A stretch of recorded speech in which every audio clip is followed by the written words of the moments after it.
Ganda ng puno dito sa backyard nila. Color violet. Purple. Yung color ng... cute. Ayan, papunta ako ngayon dito sa may pharmacy.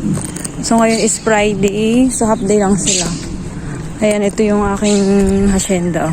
Char-char lang, ha? O, namumulaklak na yung mga dami ng bulaklak ng mga puno ng mangga. O, diba?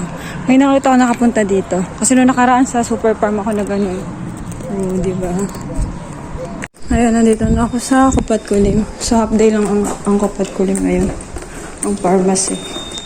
Kasi nga mamaya ay Shabbat na. Ayan, walang masyado. Ito yung...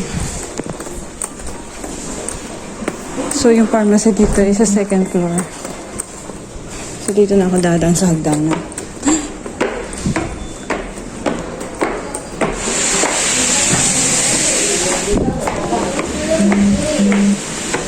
Ayan, dito na tayo. Sa update lang yung pharmacy ngayon.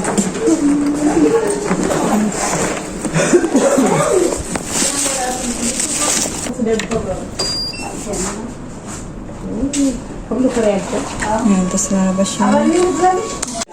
Ayan, 634 na dun sa monitor. Nandito ako sa Marcas.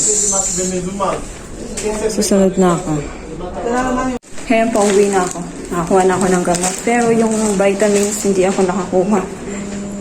Magpakaano daw ako ng prescription. Ang ganda ako naman dito. Ang ganda ng liwanag. Char. Pauwi na ako.